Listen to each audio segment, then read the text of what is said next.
প্রিয় ছাত্রছাত্রীরা, আমি তোমাদের এসপি ম্যাম চলে এলাম নতুন একটা ক্লাসের ভিডিও নিয়ে।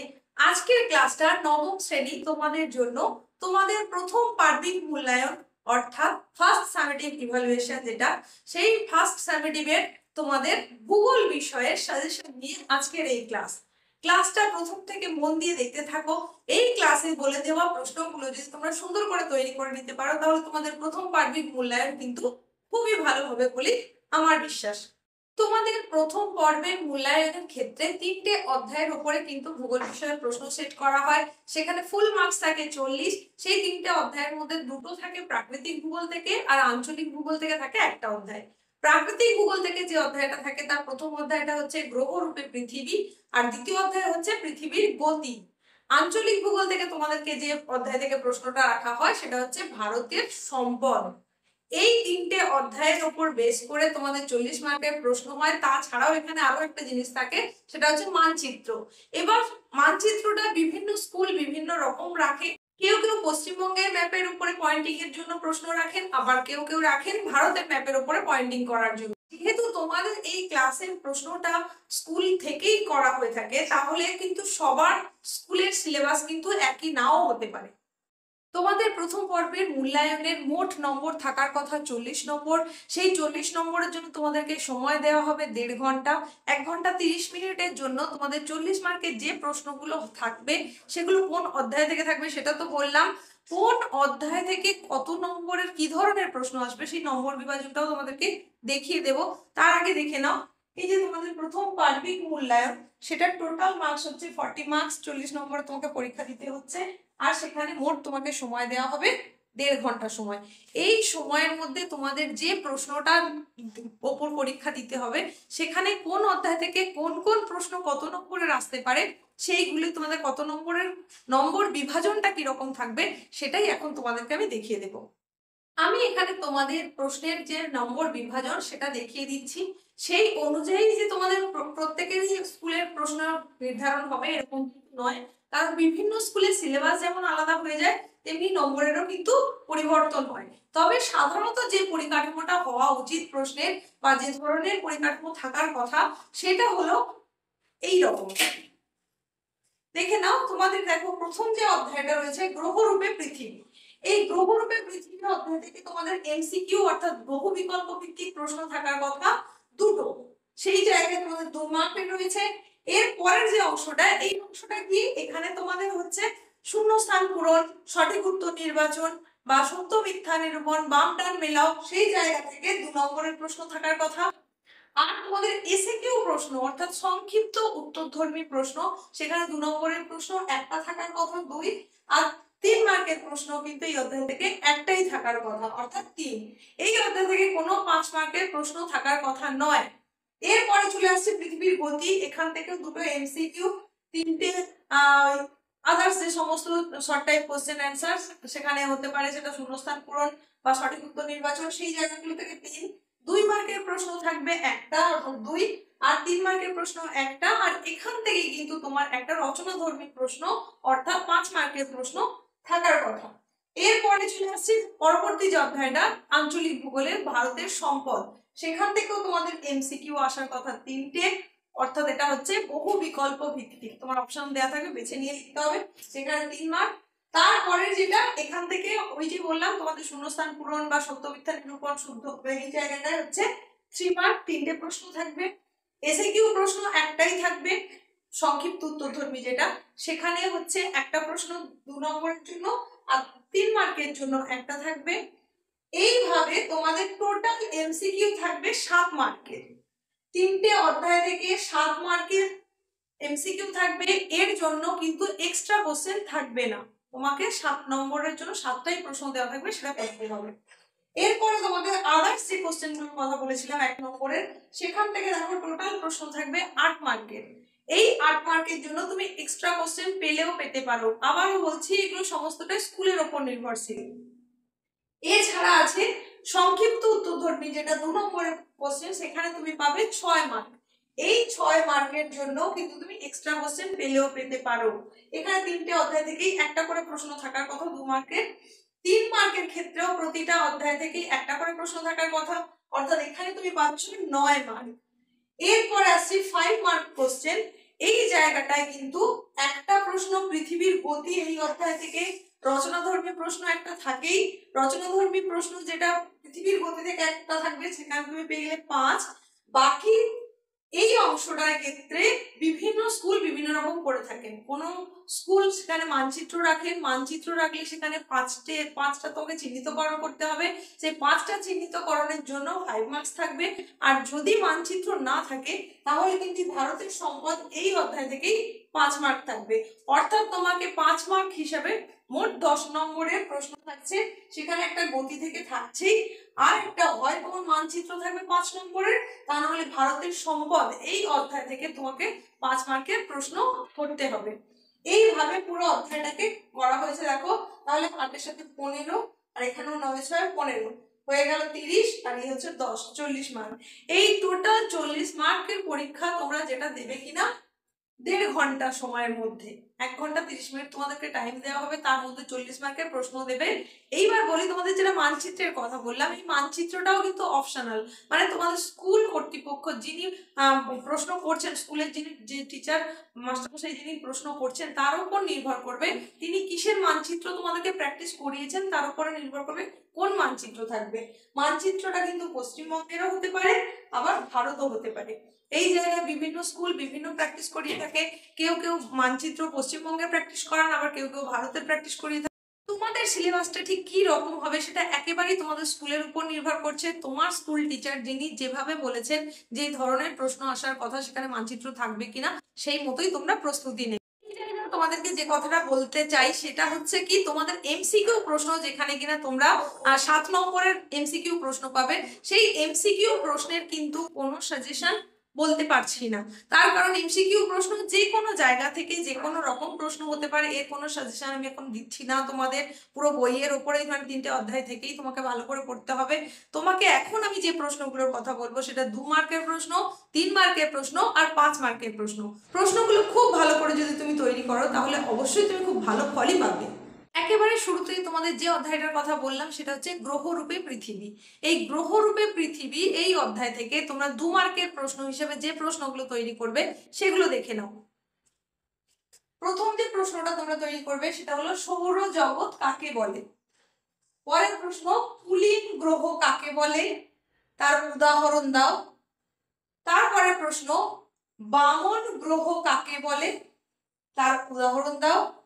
তারপরে প্রশ্ন অভিগত গোলক বলতে কি বোঝো। এর সঙ্গে সঙ্গে আরো যে প্রশ্নগুলো করবে সেগুলো দেখো।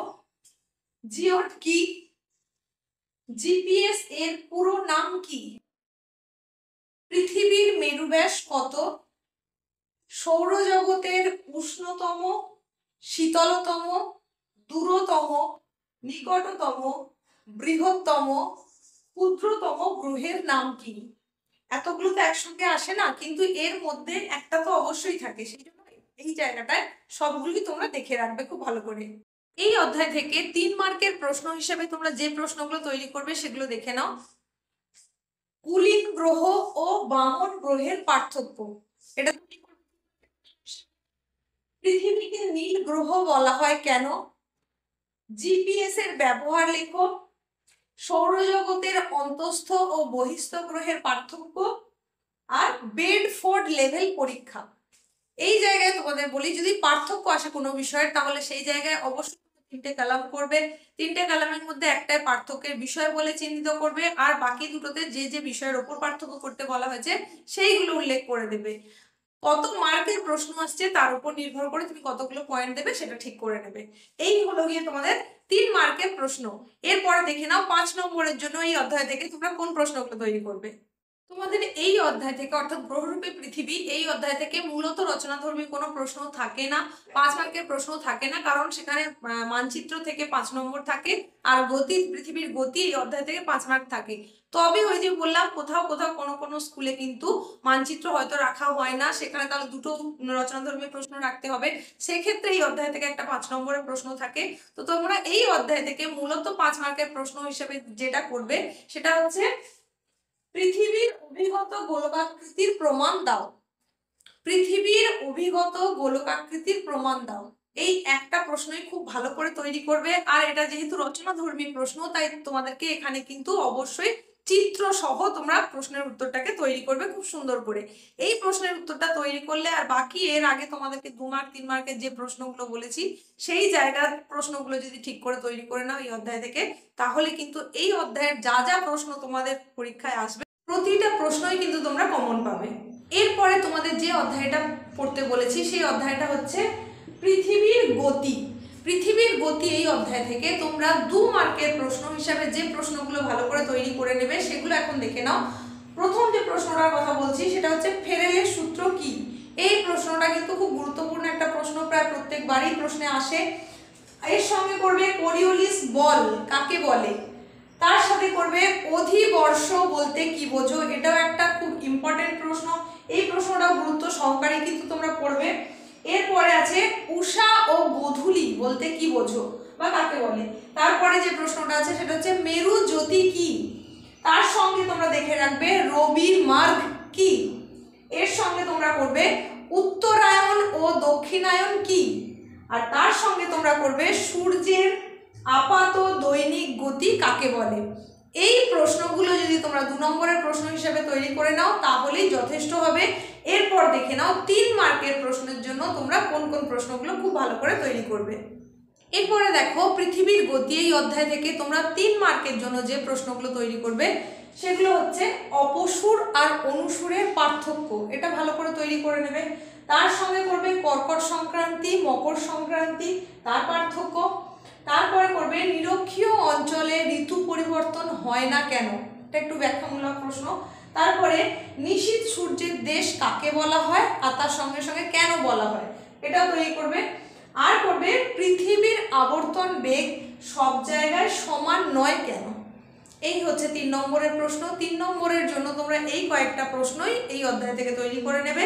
এবার দেখে নাও 5 মার্কের প্রশ্নগুলো কোনগুলো তোমরা তৈরি করবে। এই অধ্যায় থেকে অর্থাৎ পৃথিবীর গতি এই অধ্যায় থেকে তোমরা রচনাধর্মী প্রশ্ন হিসাবে মানে 5 মার্কের প্রশ্ন হিসাবে তোমরা যে প্রশ্নগুলো খুব ভালো করে তৈরি করবে সেখানে দেখো এই জায়গায় তোমাদের প্রশ্ন একটু বেশি মনে হতে পারে। দেখো এই অধ্যায় থেকে তোমাদের 5 মার্কের প্রশ্ন থাকছেই, সুতরাং এই জায়গায় যে প্রশ্নগুলো তোমাদের দিচ্ছি এগুলো কিন্তু অবশ্যই খুব ভালো করে অভ্যেস করবে এবং প্রত্যেকটা চিত্র সহ অভ্যেস করবে। এই জায়গায় যে প্রশ্নগুলো আছে সেগুলো দেখো, আহ্নিক ও বার্ষিক গতির প্রমাণ ফলাফল পার্থক্য। প্রশ্নটা তো এইভাবে আসবে না, একসঙ্গে সবগুলোই থাকবে এরকম নয়।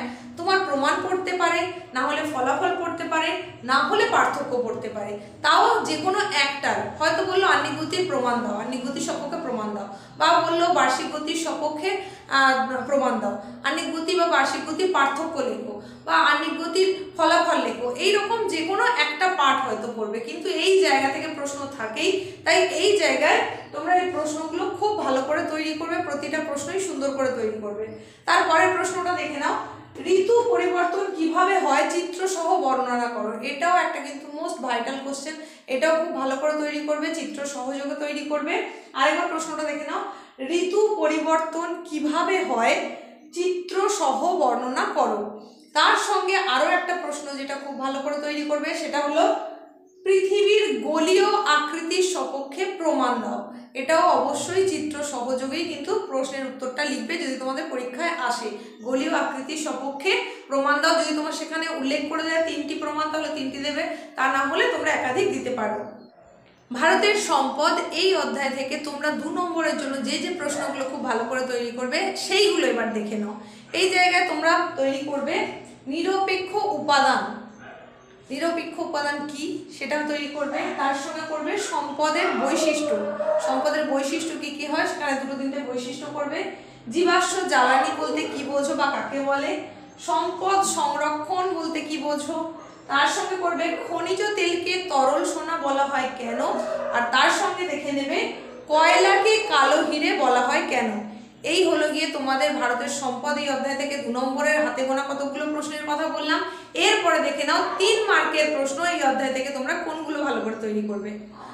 প্রথম যে প্রশ্নটার কথা বলছি সেটা হলো চিরাচরিত অচিরাচরিত পারমাণবিক জলবিদ্যুৎ এবং ভূতাপ শক্তির সুবিধা অসুবিধা। এখানেও কিন্তু এই সমস্ত প্রশ্নই একসঙ্গে আসবে এরকম নয়, এর যে কোনো একটা কোনো কিছুর সুবিধা পড়তে পারে বা কোনো কিছুর অসুবিধা পড়তে পারে। তো তোমরা এই প্রত্যেকটা শক্তিরই কিন্তু সুবিধা অসুবিধাগুলো খুব ভালো করে তৈরি করে নেবে। তার সঙ্গে তোমরা করবে সম্পদ সংরক্ষণের প্রয়োজনীয়তা কি, কেন সম্পদ সংরক্ষণ করতে হবে। তার সঙ্গে করবে আধুনিক শিল্প দানব কাকে বলা হয় এবং কেন বলা হয়। আরো যে প্রশ্নগুলো তোমরা ভালো করে দেখে নেবে সেগুলো দেখো, আকরিক লোহা, কয়লা, খনিজ তেলের শ্রেণী বিভাগ, এই তিনটেরই শ্রেণী বিভাগ করে নেবে, যে কোনো একটা আসতে পারে। তার সঙ্গে করবে বর্তমান ভারতে অচিরাচরিত শক্তি উৎপাদনের ওপর গুরুত্ব আরোপ করা হচ্ছে কেন। তাহলে এই জায়গায় কি বললাম যে এই তিনটে শ্রেণী বিভাগ করবে, তিনটে শ্রেণী বিভাগের মধ্যে একটা প্রশ্ন থাকতে পারে, তাই তিনটেই ভালো করে নেবে। আর বর্তমানে ভারতে অচিরাচরিত শক্তি উৎপাদনের দিকে বেশি কেন আগ্রহ প্রকাশ করা হচ্ছে বা গুরুত্ব আরোপ করা হচ্ছে, এই প্রশ্নটাও ভালো করে তৈরি করে নেবে। এরপরে দেখে নাও 5 নম্বরের কোন কোন প্রশ্নগুলো এই ভারতের সম্পদ অধ্যায় থেকে তোমরা তৈরি করবে, সেই প্রশ্নগুলো দেখে নাও। ভারতের সম্পদ এই অধ্যায় থেকে রচনা ভিত্তিক প্রশ্ন হিসাবে তোমরা মাত্র কয়েকটা প্রশ্ন ভালো করে তৈরি করে নেবে। যে প্রশ্নগুলো তৈরি করতে বলছি সেগুলো একটু দেখে নাও। প্রথমেই বললাম জলবিদ্যুৎ উৎপাদনের অনুকূল পরিবেশ বর্ণনা করো। জলবিদ্যুৎ উৎপাদনের অনুকূল পরিবেশ বর্ণনা করো, এই প্রশ্নটা খুব ভালো করে তৈরি করবে। তার সঙ্গে তৈরি করে নেবে সম্পদ সৃষ্টিতে মানুষ, প্রকৃতি ও সংস্কৃতির ভূমিকা আলোচনা করো বা ভূমিকা লেখো, এই প্রশ্নটা খুব সুন্দর করে তৈরি করবে। আর একটা করবে পূর্ব ভারতে অধিকাংশ তাপবিদ্যুৎ কেন্দ্র গড়ে ওঠার কারণ লেখো। পূর্ব ভারতে অধিকাংশ তাপবিদ্যুৎ কেন্দ্র গড়ে ওঠার কারণ লেখো। ব্যাস, এই কয়েকটা প্রশ্ন তোমরা এই অধ্যায় থেকে 5 নম্বরের প্রশ্ন বা রচনাধর্মী প্রশ্ন হিসেবে সুন্দর করে তৈরি করে নেবে। মানচিত্রের জন্য তোমাদেরকে আলাদা করে কোনো সাজেশনের কথা বলছি না, কারণ বিভিন্ন স্কুলে বিভিন্ন রকমভাবে মানচিত্রটা দেওয়া হয়ে থাকে। কোনো স্কুল পশ্চিমবঙ্গ করান, আবার কোথাও কোথাও ভারতের মানচিত্রের ওপরই পরীক্ষা নেওয়া হয়ে থাকে। তো এই কারণে এই জায়গাটায় তোমাদেরকে বলবো যে তোমাদের ক্লাস টিচার তোমাদেরকে যেভাবে বলেছেন সেই মতোই তোমরা কিন্তু প্র্যাকটিস করবে।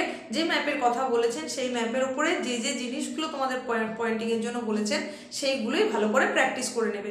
আজকে তাহলে এই পর্যন্তই, আর বাড়াচ্ছি না। তোমরা ভালো করে প্রশ্নগুলো তৈরি করে নিও, পরবর্তীতে তোমাদের জন্য নতুন নতুন ক্লাস নিয়ে চলে আসছি। সকলে ভালো থেকো।